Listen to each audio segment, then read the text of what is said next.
So first, a review of interval notation. Some of you may have learned this in a previous class. What is it? Well, it's shorthand. It's a convenient way of expressing an interval. In other words, a range of values over which something is true or valid. It has two main symbols, square brackets or parentheses. The square bracket means that the number next to it is part of the range. The parenthesis means that the number next to it is not part of the range. Inclusive, exclusive. Can equal, cannot equal. There's always a comma in interval notation. That means that you're going up until or up to the next number. Sometimes you will see a union sign, uppercase U, if you have disjoint or separate sections. Like if it can go from 0 to 2 or 4 to 7. And this is the basic format. You have a min, a minimum, and a maximum, a lower number and a higher number. And I give you an example here. Bracket 3 comma 4 means all real numbers from 3, including 3, to 4, but not including 4. So for example, 3.99 is in this range, but 4 is not. So this is interval notation. Sometimes we're not bounded on both ends, like this one here. Sometimes we're just bounded on one end. If that's the case, then you will either see infinity, the infinity symbol, which hopefully you've seen by now, or negative infinity. Infinity and negative infinity always get parentheses because they're not numbers that can be equal or made equivalent to. And then I find it to be helpful to look at the number line when trying to come up with interval notation, at least first. Let me show you an example. If you wanted to express that x is greater than or equal to 4, well, it can equal 4. So parentheses or bracket? Bracket. 4 is the lower number. It's the minimum number. In other words, if you were to do the number line, you would have a closed circle at 4 because it can equal 4, and you would shade to the right because it's greater than. So when doing interval notation, think about the number line, scan from left to right, nothing, nothing, nothing, and then you have something at 4.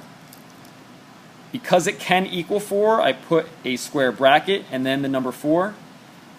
Then I continue to infinity. So it will be comma infinity. And you cannot equal infinity, so it gets parenthesis. It's that easy. Question? Yes?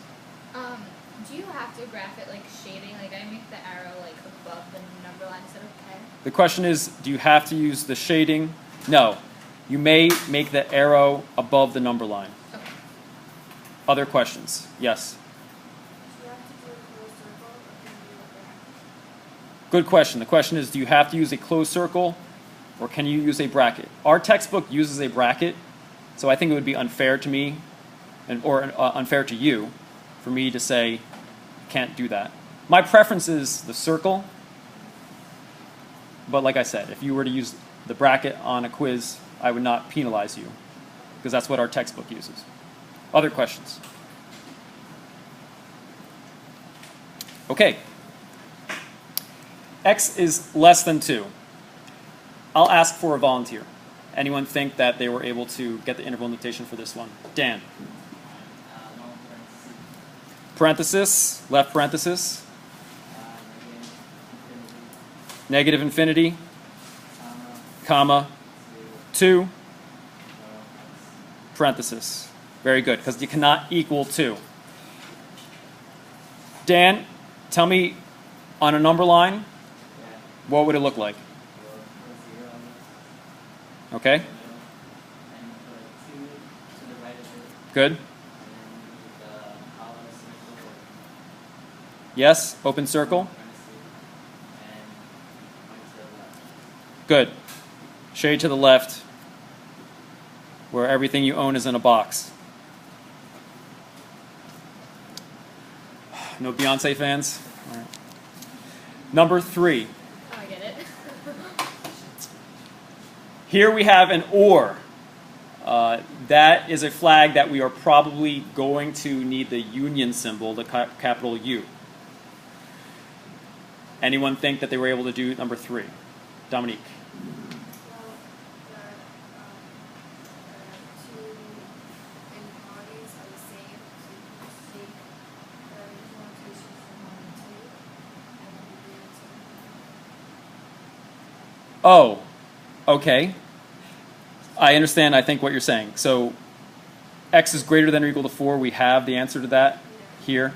And we also have the answer to x is less than 2. Yeah, we'll use the x is less than 2 first because that's lower. So yeah, negative infinity to 2, parenthesis, union, and then bracket 4 to infinity, parenthesis. Like I said, it's helpful to think of this graphically. So on a number line, it would look like this.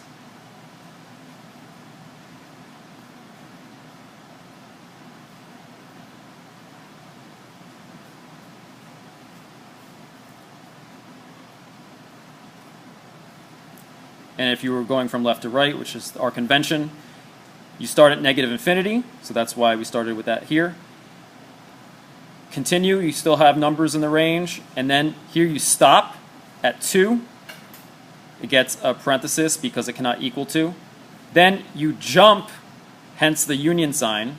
You hop over this range, and then you start again at 4. Can equal 4, so bracket, and then you go out to positive infinity. Questions on 3. Dan. Graphing on a number line, you have to add the 0 every time. No, not from my point of view. I just tend to do it. Other questions? Yes? Do you care what order we put it in? I do care what order you put it in. We use the convention of lower number on the left, or lesser numbers on the left, negative numbers on the left. Okay? Other questions? Next, gotta get a volunteer. Gabe. Can you start with open parentheses, Open parentheses, negative infinity, negative infinity, and positive infinity? comma, Yeah. positive infinity. You can put the plus sign in front or not, and parenthesis. Gabe, do you know what the number line looks like? So everything's shaded. Everything is shaded in. This means the answer can be any real number. It can be pi, can be the square root of 2, can be 6. Number 5, x is not equal to 3 or cannot equal 3. What this implies is that x can be anything except 3. Dominique. Yeah, let's do the graph first. Open circle at 3. Shade everything else. Good. Yeah, it's a good idea to start with the graph when you're starting off with interval notation. I think it's easier. So I think you can handle this. Starting from the left, where do we begin? Negative infinity. Comma. 3. Parenthesis or bracket? Parenthesis. Now what? Union, because we're hopping over. Yeah, parenthesis 3, comma, infinity. Good. Any questions on 5? This means all real numbers except for 3. 6, all real numbers between negative 2 and 2, not including either of those boundaries. Val. Yep, this one's really easy. parentheses, -2, comma 2, parentheses. Okay, because you have an open circle at -2 and an open circle at +2, and it's all the numbers in between. So you're just learning a convention, another way of expressing something that's concise. Okay, any questions on interval notation?